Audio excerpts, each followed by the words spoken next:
Thank you very much. It's great to be here. I want to talk tonight about a subject that actually I haven't heard spoken about very much or read much about in the design world. I've worked in design for 20 years, 7 of which as a designer and the rest of which as a client. I want to talk about clients and designers, about how to be a great client and how to work with designers. Now, I'm sure many of you know of the Yellow Pencil, one of the most coveted design awards, and there's a whole range of design awards, and one of the things I find interesting is who is the hero at the design awards. It's normally the designer who gets all the press, and when design agencies talk about their work, I guess slightly inevitably, they talk about themselves. The client doesn't get a look in most of the literature. This is David Ogilvy, a rather famous advertising guy, and a quote from him is, "Clients get the work they deserve." Now, I guess when you think about you get what you deserve, you think about your kids, they do something stupid, and they get some punishment or they hurt themselves. But it goes the other way as well. So if my kids do well, they're 9 and 6, they seem to be really motivated by getting a sticker that says, "Well done." But if they do well, they get 10 out of 10 on their spelling test, they get a reward. And it's the same, I think, with designers and clients. Good clients get good work, and if you're a bad client, you get rather poor work.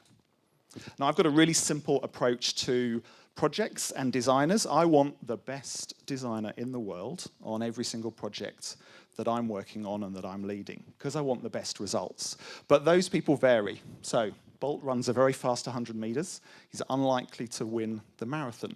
So different projects need different designers. And actually, often it's not just one designer, it's a collaboration. I've got a really talented internal team at Diageo, but also we work with external consultants, and it's about picking the right internal person, the right external agency, and you know what, sometimes 2 different agencies. It's always fun to watch the sparks fly.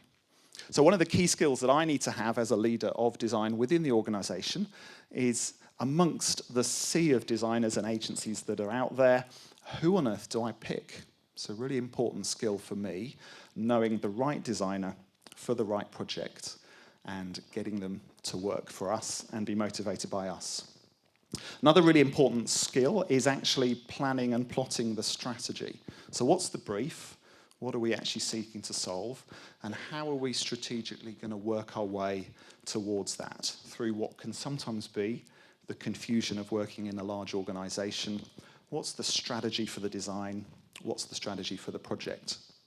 Then what I have to do is put the right team together, mix of internal and external people, get those really good people together and motivate and inspire them. Keep them on track, keep everything together when things sometimes get a little bit tough in design projects. They've got to keep very much focused on the work.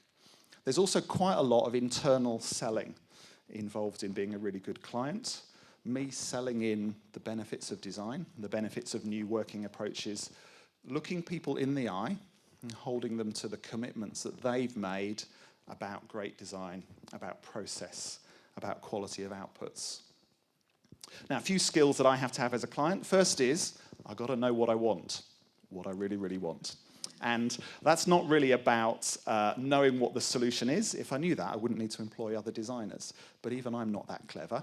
But I need to know where I want to go, the type of problem that we're wanting addressed. It's no good phoning up a designer and saying, "Can you redesign so-and-so, please?" And you know what? That sometimes happens. The next is being able to spot what the right design is. I think it's as much of a skill to spot and pick and nurture the right design as it is to create it in the first place. And some of our best designs have been buried in design presentations, hidden underneath potentially a poor quality visualization. Next thing is, as a client, I have to tell the truth. It's no good saying, "Great work, thanks very much, you keep going," and then firing the agency or the designer by email.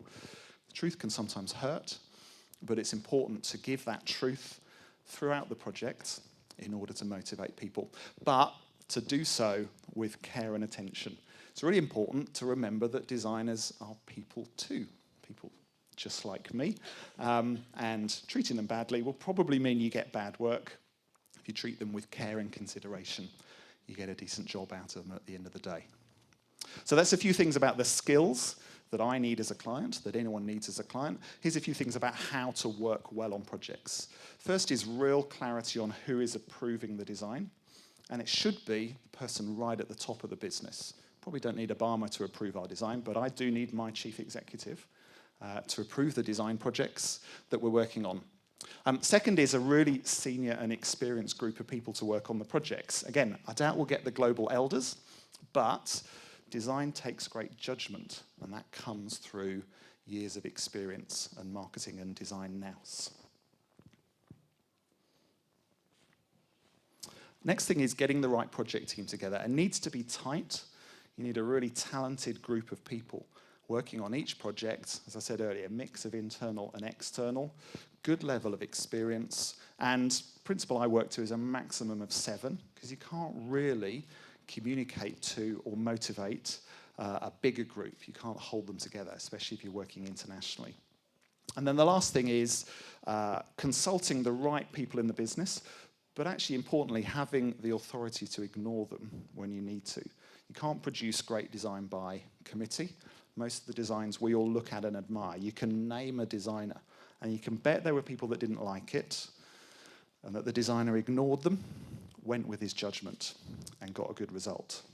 So, back to David Ogilvy. Clients get the work they deserve. If you're a good client, you can produce good work with your talented designers.